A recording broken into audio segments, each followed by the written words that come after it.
हमारी संस्कृति, हमारी पहचान। यज्ञ, योग, आयुर्वेद सदा रहे हमारे साथ। भारत के प्राचीन ग्रंथों एवं आधुनिक विज्ञान का दिव्य संगम, यज्ञ महिमा।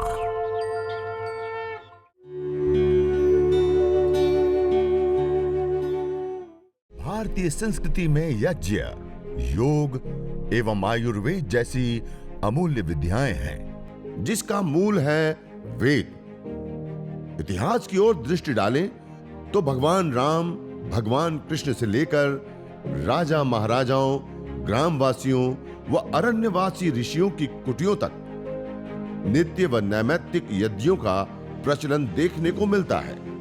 तो यह ट्रेडिशन को भी दूर करने वाला होता है। और इसी प्रकार से यज्ञाग्नि के ताप, रंग एवं रश्मियों द्वारा से जब हम यज्ञ करने के लिए बैठते हैं, हमारे सामने वह उसकी जो अग्नि है, उसका जो ताप है, उसका जो रंग है, उसका जो रूप है, उसको देखने से, उसका त्राटक करने से, उसकी रश्मियां जब हमारे शरीर के ऊपर पड़ती हैं तो हमारे 5 प्राण, 5 उपप्राण, मूलाधार से लेकर के सहस्रा पर्यंत, अष्ट चक्र, सप्त धातु, ये सब पोषित होते हैं, संवर्धित होते हैं, शक्तिशाली बनते हैं। डॉक्टर मोतोयामा जापान के एक साइंटिस्ट है, उन्होंने भी इसके ऊपर विशेष करके अनुसंधान करके यह बताया कि केवल मात्र एक बार यज्ञ करने पर हमारे शरीर के अंदर जो शक्ति के केंद्र होते हैं उसमें विशेष रूप से एनर्जी का, ऊर्जा का संचार होता है। एक बार मात्र के यज्ञ से भी। तो आप सोच सकते हैं कि हम हर रोज यदि सुबह और सायंकाल देव यज्ञ करते हैं, मंत्रों का उच्चारण करते हैं, श्रद्धा पूर्वक यज्ञ करते हैं और उसके बाद थोड़ी देर के लिए ध्यान, प्राणायाम आदि क्रियाएं करते हैं, तो उसका कितना विशेष और महत्वपूर्ण लाभ होगा उसकी हम कल्पना नहीं कर सकते। इसलिए कहा जाता है यज्ञ भौतिक लाभ देने के साथ साथ मानवीय चेतना का उत्कर्ष कर हमें अति मानस चेतना की ओर अग्रसर करता है, आध्यात्मिक जीवन में हमें उन्नति प्रदान करने वाला होता है। तो इस प्रकार से यह यज्ञाग्नि के तापांश और रश्मियों के द्वारा भी हमारी चिकित्सा होती है। इसी प्रकार से आयुर्वेद आदि ग्रंथों में विशेष करके बताया है कि जो हम जीवन को जी रहे हैं उसमें हमारे पूर्वकृत बहुत सारे ऐसे कर्म होते हैं जिन कर्मों के कारण हम विशेष करके इस जीवन में सुख दुख आदि को हम प्राप्त करते हैं। और आयुर्वेद में और योग दर्शन आदि में भी सब जगह पे जो हम कर्म करते हैं उसके आधार पे जाति, आयु और भोग, ये 3 चीज़ें हमें मिलती हैं। और वर्तमान में हम अपने जीवन में देखें तो बहुत सारे ऐसे कष्ट, ऐसे दुख, ऐसे पारिवारिक स्थितियाँ, संतान उत्पत्ति ना होना, मतलब संतान के अभाव का दुख, और भी इस प्रकार के कई सारे अलग अलग चीज़ें सामने आती हैं। तो इसको कहते हैं प्रारब्ध दोष। और उस प्रारब्ध दोष के कारण परिवार में इस प्रकार की समस्या, जीवन में इस प्रकार की अलग अलग घटनाएं और समस्याएं सामने आती हैं। तो उसका उपचार भी आयुर्वेद ग्रंथों में यज्ञ, हवन, अग्निहोत्र को बताया। और मीमांसा दर्शन में भी जैसे संतान की प्राप्ति आदि नहीं होते तो उसमें भी अपना कर्म का जो कोई पूर्वकृत कर्मों का कोई दोष होता है तो उसके कारण नहीं होते, तो उसके लिए भी यज्ञ चिकित्सा को बताया कि यज्ञ कर हम अपने प्रारब्ध को ठीक करें। अर्थात यह यज्ञ जो है एक पुण्यों का एक बहुत बड़ा पुंज है, बहुत बड़ी मात्रा में पुण्य को देने वाला होता है। और उस पुण्यों को प्राप्त कर हम विशेष करके इस स्वास्थ्य को, आरोग्य को हम प्राप्त करते हैं। इसी प्रकार से भस्म, जो यज्ञ की भस्म होती हैं, उस भस्म का जो हम प्रयोग लेते हैं वह भी अपने आप में एक बहुत महत्वपूर्ण और विशेष लाभ देने वाला होता है। आज अल्कलाइन वाटर की बात होती है कि हमारी बॉडी यदि अल्कलाइन है तो हमें कोई रोग नहीं होता है। और अल्कलाइन बॉडी करने के लिए हमारे शरीर के अंदर 70% पानी होता है, तो हम जिस पानी को पीते हैं वो पानी अल्कलाइन पिए तो हमारी बॉडी अल्कलाइन रहेगी, तो हमें कोई रोग नहीं होगा और हम हमेशा निरोगी रहेंगे।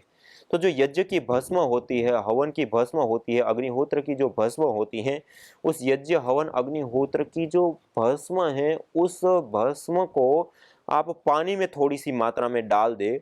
सामान्य रूप से 1 लीटर पानी में 8-10 ग्राम के हिसाब से लेकर के उसको एक कपड़े में पोटली बांध करके पानी के अंदर डुबो दिया। शाम को 1 लीटर के हिसाब से 5-10 लीटर जो भी हम प्रयोग करते हैं उसे, और उसको सुबह तक रख करके उसको थोड़ा सा हिला दिया और उस पोटली को एक बार 2 बार डुबा करके इसे निचोड़ देते हैं। उसका जो एब्स्ट्रैक्ट भाग होता है वो पानी के अंदर आ जाता है और उसी पानी को पीने से वो पानी अल्कलाइन हो जाता है। उसका पीएच वैल्यू 8-9 से लेकर के ज़्यादा मात्रा में डालते हैं तो 10 ग्राम भस्म डालते हैं 1 लीटर में तो 10 तक पीएच वैल्यू उसकी बढ़ जाती है और वह अल्कलाइन वाटर हो जाता है और उसको पीने से हमें विशेष लाभ प्राप्त होता है। और इतना ही नहीं, उसके अंदर हमने यह कुछ रिसर्चें भी जो किए, अनुसंधान किए, उसके अंदर भी यह बातें विशेष करके यह सामने आई हैं।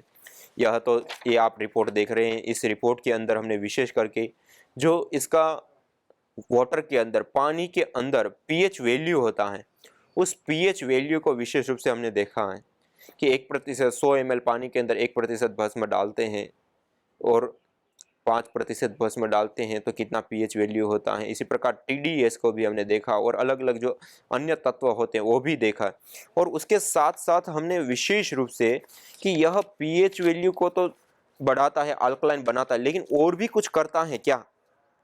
तो उसमें सामने आया, तो ये आप रिपोर्ट में देख पा रहे हैं। इस रिपोर्ट के अंदर सामने आया कि इसके अंदर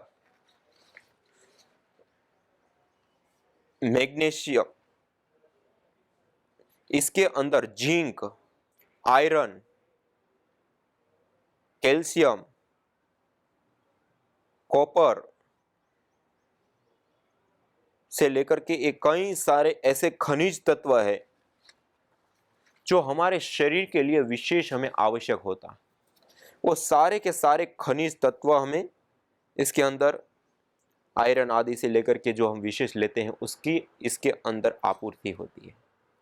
अर्थात जो खनिजों की हमारे शरीर के अंदर कमी रहती है वो खनिजों की भी आपूर्ति इस यज्ञीय भस्म वाला पानी पीने से होती है। इतना ही नहीं, इसके अंदर माइक्रोबायल एक्टिविटी भी होती है और विशेष करके इसके अंदर एक विशेष तत्व होता है सौंदर्यवर्धक। आज जिस कॉस्मेटिक पदार्थों का हम प्रयोग कर रहे हैं उन कॉस्मेटिक पदार्थों के अंदर जो अलग अलग प्रकार के केमिकल्स मिला करके सौंदर्यवर्धक प्रोडक्ट बनाए जाते हैं उसके अंदर कृत्रिम रूप से बनाया जाता है और इस यज्ञ के भस्म के अंदर प्राकृतिक रूप से सौंदर्यवर्धक तत्व पाए जाते हैं। तो वो शरीर के ऊपर लगाने से भी वो विशेष रूप से हमारे लिए लाभकारी होता है। और दूसरा, उसके अंदर माइक्रोबायल एक्टिविटी होती है तो उसके कारण जो फंगल इन्फेक्शन हो जाता है तो उसके ऊपर लगाने से फंगल इन्फेक्शन भी ठीक हो जाता है। और अन्य जो चर्म रोग होते हैं, दाँत, खाज, खुजली आदि, तो उसको थोड़ा गाय के घी के साथ मलहम जैसा बना करके फिर आप लगा सकते हैं, उससे भी हमें विशेष रूप से लाभ होता है।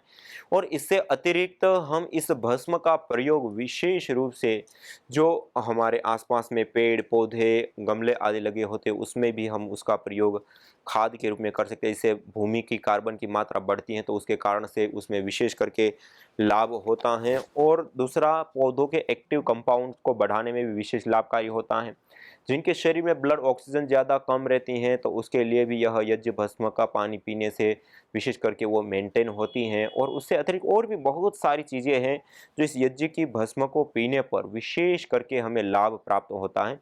तो यज्ञ की भस्म के द्वारा भी हमारी चिकित्सा होती है, यज्ञ की रश्मियों के द्वारा, उसके प्रकाश किरणों के द्वारा भी हमारी चिकित्सा होती है। ये यज्ञ के द्वारा निकले हुए पार्टिकलों से भी हमारी चिकित्सा होती है, यज्ञ के द्वारा निकली हुई गैसों से भी हमारी चिकित्सा होती है। यज्ञ को करने पर जो परोपकार होता है, पेड़ पौधे, पशु पक्षी से लेकर अन्य प्राणियों सबको जो लाभ होता है तो उससे जो हमें पुण्य मिलता है, उससे हमारा प्रारब्ध दोष ठीक होता है और उससे भी हमारी चिकित्सा अर्थात दुख हमारे दूर होते हैं। तो इस प्रकार से यज्ञ, हवन, अग्निहोत्र जिसको हम कहते हैं वह एक नहीं अपितु अनेक लाभों को और अनेक विशेष प्रकार के अपने जीवन के साथ जुड़े हुए तत्वों को ठीक करने का एक अद्भुत साधन है। इस प्रकृति के पोषण से लेकर के आज बहुत जरूरी है प्रकृति का पोषण, प्रकृति के पोषण से लेकर आध्यात्मिक जीवन में उन्नति से लेकर के अनेक प्रकार के अलग अलग लाभ हमें प्रदान करने वाला होता है। तो यह जो यज्ञ है एक साइंटिफिक, एक वैज्ञानिक, एक महत्वपूर्ण स्थिति है। और ये रिपोर्ट आप देख रहे हैं, जो हम यज्ञ करते हैं उसके अंदर अलग अलग जो कंपोनेंट्स होते हैं, केमिकल्स होते हैं, जो अलग अलग मॉलिक्यूल्स होते हैं, जो हम बीमार होते हैं तब जब हम डॉक्टर के पास जाते हैं और जो हमें दवाई के रूप में देते हैं, उसके अंदर जो जो कंपोनेंट्स होते हैं वह प्राकृतिक रूप से इस यज्ञीय धूम्र के अंदर पाए जाते हैं और उसको लेने पर विशेष हमें स्वास्थ्य लाभ होता है। तो ये स्वरूप आहार से भी हमारा विशेष चिकित्सा होती है। तो इसलिए आप इस प्रकार से जो यह यज्ञ हवन अग्निहोत्र है वह एक चिकित्सा पद्धति है और इससे अनेक प्रकार के विशेष हमें लाभ प्राप्त होते हैं। और वो किस प्रकार से होते हैं, उसके जो परिणाम होते हैं, उस परिणामों को भी आप देखेंगे। ये साइंटिफिक रूप से भी सिद्ध है, हमारे प्राचीन शास्त्रों में भी यह बातें बताई हैं और दी हैं। और उसके साथ साथ यह प्रैक्टिकली भी जिन लोगों ने इस यज्ञ चिकित्सा को, हवन को, अग्निहोत्र को अपनाया, उन लोगों ने स्वयं ने इसको अनुभव किया और उसके जो महत्वपूर्ण बिंदु और महत्वपूर्ण जो बातें सामने आई, और यह जो आप मेरे सामने देख रहे हैं रोगानुसार हवन सामग्रियाँ रखी हुई है, इस हवन सामग्रियों का प्रयोग कर, गाय के घी का प्रयोग कर, और विशेष करके जो नॉर्मल हम समिधाएँ प्रयोग करते हैं उसमें विशेष करके हम गाय के गोबर का कंडा यदि मिल जाए तो उसका भी हम साथ साथ में जरूर प्रयोग करें, क्योंकि गाय के गोबर को जलाने पर जो गैसें बनती हैं वह हमारे लिए विशेष करके लाभकारी होती हैं। और गाय के गोबर के अंदर ऐसे अलग अलग तत्व, और गाय के गोबर के कंडों से यज्ञ के बाद बची हुई जो ऐश भस्म है उसके अंदर भी विशेष तत्व होते हैं, वो भी हमारे लिए बहुत ही ज़्यादा लाभकारी, हितकारी और उपयोगी होते हैं। इसलिए इसमें हम विशेष करके गोबर के कंडों का प्रयोग करें तो बहुत ही ज़्यादा लाभकारी यह यज्ञ हवन अग्निहोत्र होता है। और दूसरा, उसका जो पात्र भी हम प्रयोग करते हैं हवन कुंड के रूप में, उसको भी यदि हम तांबे का रखते हैं, क्योंकि तांबा सुचारू भी होता है, और तांबे के अंदर जब आप आग जलाते हैं तो उसके अंदर एक विशेष प्रकार की रश्मियाँ आप स्वयं उस आग के अंदर देख सकते हैं, एक अलग प्रकार की गैसें बनती हैं। तो उन सारी चीज़ों को देखते हुए यह हवन किट भी हमने बनाया हुआ है, आप देख रहे हैं ये हवन किट के अंदर ये सारे अलग अलग पात्र और ये सारी चीज़ें हैं, ये आप देख पा रहे हैं। इसके अंदर ये छोटी लंबी चम्मच वाली श्रू से लेकर के, उसके पात्रों से लेकर के घी का पात्र और आदि सारी चीज़ें, जो सामग्री की प्लेट और कलश, दीपक, आचमन पात्र, ये सारी की सारी चीज़ें इसके अंदर हैं। तो आप इसको भी विशेष रूप से चिकित्सा के लिए प्रयोग कर रहे हैं तो तांबे का हवन कुंड प्रयोग करेंगे तो उसमें आपको विशेष रूप से लाभ प्राप्त होगा, और उसका आप विशेष रूप से प्रयोग करेंगे तो अच्छा होता है। तो ये आप अपने आसपास के बाज़ार से भी कहीं से ले सकते हैं। इसी प्रकार से किसी को उपलब्ध नहीं है तो ऑनलाइन जो हम उपलब्ध कराते हैं उससे भी आप ले सकते हैं। और हम कोशिश कर रहे हैं कि बहुत कम समय में ही पतंजलि सभी स्टोर्स के ऊपर आएँ। आज कुछ लॉकडाउन और अलग अलग प्रकार की जो समस्याएं हैं उसके कारण ये सारे कार्य रुके हुए। ऐसे ही ये जैसे गोबर के कंडे सब जगह पे वैसे उपलब्ध हो ही जाते हैं, लेकिन शहरों में या कुछ ऐसे स्थान होते हैं नहीं उपलब्ध होते हैं। तो ये हमने गाय के गोबर से समिधा, काव डंग स्टिक, इसको भी बनाया है, तो उसका भी हम प्रयोग ले सकते हैं। और अपने आसपास में गाय आदि होते हैं तो हम खुद बना करके उसका प्रयोग ले सकते हैं। गाय का घी से हम हवन करते हैं। और कपूर की भी शुद्धता, हम यज्ञ के लिए जो चीज़ें प्रयोग करते हैं, आज बाज़ार में जो केमिकल युक्त कपूर आदि आते हैं उससे हम बचें, और जो शुद्ध कपूर, शुद्ध घी और शुद्ध सामग्री का हम प्रयोग करें। तो आज मैं आप सभी योग योद्धा, साधक भाई बहन जो संपूर्ण भारतवर्ष से जुड़े हुए हैं, परम पूज्य सद्गुरु स्वामी जी महाराज, परम पूज्य सद्गुरु आचार्य श्री के आदेश और निर्देशन में वो निरंतर अपनी सेवाएं दे रहे हैं, उन सभी कार्यकर्ताओं को नमन वंदन प्रणाम करता हूँ। आइए सीधा बैठते हुए शांति पाठ करते हैं। ओम द्यो शांति अंतरिक्षं शांति पृथिवी शांतिरापः शांतिरौषधयः शांतिः वनस्पतयः शांतिर्विश्वे देवा शांतिर्ब्रह्म शांतिः सर्वगं शांति शांतिरेव शांतिः सामा शांतिरेधि। ओम शांति शांति शांति। ओम सभी को सादर नमस्ते, प्रणाम। ओम। मेरी लड़की दिव्या, उसको जो 7 महीना कोमा में थी, उसका ब्रेन का ऑपरेशन हुआ था। वो इंजीनियरिंग के 3rd ईयर में थी। अचानक उसको चक्कर चालू हो गया, सिर दुखने लगा। तो हम लोग नॉर्मल डॉक्टर के पास लेके गए। उन्होंने उसका ट्रीटमेंट किया तो भी उसको कुछ ठीक नहीं लगा था। ऐसा करके हम 5 दिन नॉर्मल डॉक्टर के पास दिखाया। उसके बाद डॉक्टर का सलाह लेके हम लोग उसको बड़े डॉक्टर के पास लेके गए, कोहिनूर जैसे बड़े दवाखाने में। उन्होंने बताया कि उसका पूरा बॉडी चेकअप करना पड़ेगा। उसका बॉडी चेकअप पूरा 3 दिन चल रहा था। उसमें से हमें मालूम पड़ा कि उसको ब्रेन ट्यूमर हुआ है। डॉक्टर ने हमें जवाब दिया बस ऑपरेशन ही इसका इलाज है। फैमिली से मिलके बातचीत करके ऑपरेशन का निर्णय ले लिया। ऑपरेशन के बाद डॉक्टर लोगों ने हमें बताया कि ये बहुत क्रिटिकल ऑपरेशन है। 4 महीने अपने लड़की को रखा। डॉक्टर रोज यही जवाब देते थे, लाखों में ऐसा एक ही पेशेंट रहता है जिसके ऊपर ऐसा काल आता है। बस यही जवाब देके डॉक्टर हट जाते थे। ऐसे ही नली के साथ हम लोग उसको घर पे लेके आए। घर पे लाने के बाद दूसरे ही दिन हम लोग नर्सी सर से मिले। वो बोले ये तो बहुत मुश्किल है, बहुत क्रिटिकल है, लेकिन अपन विश्वास रखेंगे, हवन में इतना ताकत है, क्या ये परिस्थिति से भी ये लड़की बाहर आ सकती है। मैंने सर का यही बात मन में रख लिया। सर उस टाइम सर से मैं एक बात की थी, क्या सर हम लोग विज्ञान जो साइंस है इतना आगे गया है तो भी मेरे लड़की के कुछ काम नहीं आया, वो हम करके हार गए हैं। अभी बस भगवान और ये हवन के ऊपर विश्वास रखेंगे। हम लोग डॉक्टर को एक बार भी घर पे लाने के बाद इसको दिखाने के लिए नहीं लेके आए। हवन ही हमारा डॉक्टर बना था। हवन से हम लोग को इतना एनर्जी मिला। हवन करते करते जब 2 महीना हो गया, उसके बाद ऐसा चमत्कार हम लोग ने हवन का देखा। तब उसकी जान उंगलियों से चालू हो गई। उंगली का पहला उसका अंगूठा हिलने लगा। अंगूठे के बाद 4 दिन 5 दिन के बाद उसकी पूरा पैर के नसें हिलने लगी। ऐसा हम लोग साक्षात उसको वो चमत्कार को देख रहे थे। ऐसा करते करते उससे अंगूठे से लेके 2 महीने के अंदर पूरे उसके बॉडी में जान आ गई। उसका पूरा शरीर उठने लगा। तो हम लोग ने ऐसा अपने जैसा शरीर तो भगवान का देखा नहीं, लेकिन इसके रूप में हम लोग ने, हवन के रूप में हम लोग ने भगवान को देख लिया।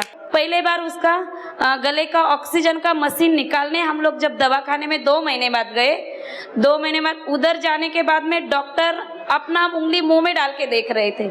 जब हम लोग 5 महीना कुछ नहीं कर सके, 2 महीने में अपने घर में ऐसा क्या कर लिया जो लड़की को खड़ा किया। जो दूसरे भी 2 पेशेंट है उनको भी ये रास्ता बता दो। ऐसा करते करते 2 महीने के बाद उसका गले का मशीन हट गया। 8 दिन के बाद उसका नाक का नली का जो खाना उसको खिलाती वो हट गया। 10-15 दिन में उसका यूरिन का नली हट गया। ऐसे करते करते उसकी नलियाँ 1 महीने के अंदर पूरी हट गई और मेरी लड़की पूरी तरह से हाथ से खाना खाने लगी। मॉर्निंग वॉक में जब जाने के टाइम में मेरा हाथ पास सब पैरालाइज हो गया था। मेरा लड़का यहाँ पे ले आया तो हम एट दैट टाइम, उस टाइम समय में हम इतना वीक हुआ था, दुबला हो गया था, जहाँ हम कुछ नहीं कर सकता, बात नहीं बोल रहा, नींद नहीं आता था। तो हम इधर उधर घूमता था। गुरुजी हमको ऐसा होता है तो वो डॉक्टर ने बोला वो ऑपरेशन हुआ, पार्किंसन नहीं, वो हेमोटोमा था, लीकेज, थोड़ा लीकेज हुआ था। तो हम यहाँ पे लड़का लेके आया था। तो गुरुजी हमको, हम गुरुजी का सब कुछ बताया जो मेरा नींद नहीं आता है, मैं चलने फिरने नहीं सकता है, मेरे वेरी वीक लगता है। गुरुजी क्या करेगा, आपके है इसमें होगा? गुरुजी बोले जरूर होगा। हाथ पकड़ के ले गया था, वो बैठो हवन में। तो हम 7 दिन बैठा।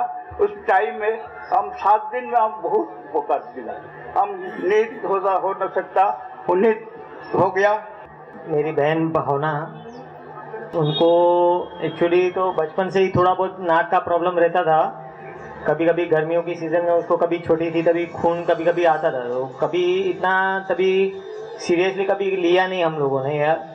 लेकिन जब भी 2012 में मेरे सामने जब भी मेरे साथ बैठी थी घर पे, तभी बहुत ज़ोरों से उसको नाक में से खून आ रहा था। तभी हम लोगों को पता चला कि उसको कार्सिनोमा नामक कैंसर का ट्यूमर है, जो कि बहुत अंदर तक फैला हुआ है और हम लोगों को बहुत लेट पता चला उसके बारे में। और उस समय डॉक्टर ने तो वैसे उनकी साइड से तो उन्होंने हाथ ऊपर कर दिए थे कि इसका तो ज़्यादा कुछ हो नहीं सकता है इसमें। मेडिसिन, ये मेडिसिन से वो मेडिसिन, अलग अलग मेडिसिन बहुत सारी उसने चेंज की। बीच में एलोपैथी भी ट्राई किया, लेकिन कुछ ज़्यादा इफेक्टिव हुआ नहीं। और कुछ करीबन 6 महीने पहले उसको जून महीने में एक बार मिर्गी का दौरा पड़ा उसको जोरदार, तभी हमको उसको हॉस्पिटलाइज करना पड़ा। उसके बाद से उसकी जो कंडीशन थी और भी गिरती गई। कंडीशन उस समय ऐसी थी कि 2 मिनट भी शांति से बेड पे भी नहीं लेट सकती थी। उसको पूरे बॉडी में इतना पेन होता था। यज्ञ दरवा जो उसको सांस लेती थी उसमें उसको जो उसकी जो इफेक्ट हुई अभी बहुत पॉजिटिव है मेरी सिस्टर पहले से ज़्यादा। और उसको जो पेन होता था, बॉडी पेन होता था, वो सब कंप्लीट बंद हो गया है। नाक से पहले सांस नहीं ले पाती थी, अभी वो आपके सामने बैठी है, वो नाक से सांस भी ले रही है। अभी खुशबू वगैरह नहीं आती थी उसको। चलने का तो नाम भी छोड़ दो, मुझको उठा के लेके आना पड़ता था, रिक्शा में लेके आना पड़ता था। खुशबू नहीं आती थी, फिर आने लग गई। अभी नाक भी खुल गई है उसकी, पहले से बहुत अच्छी नाक, खुशबू भी आती है अभी उसको।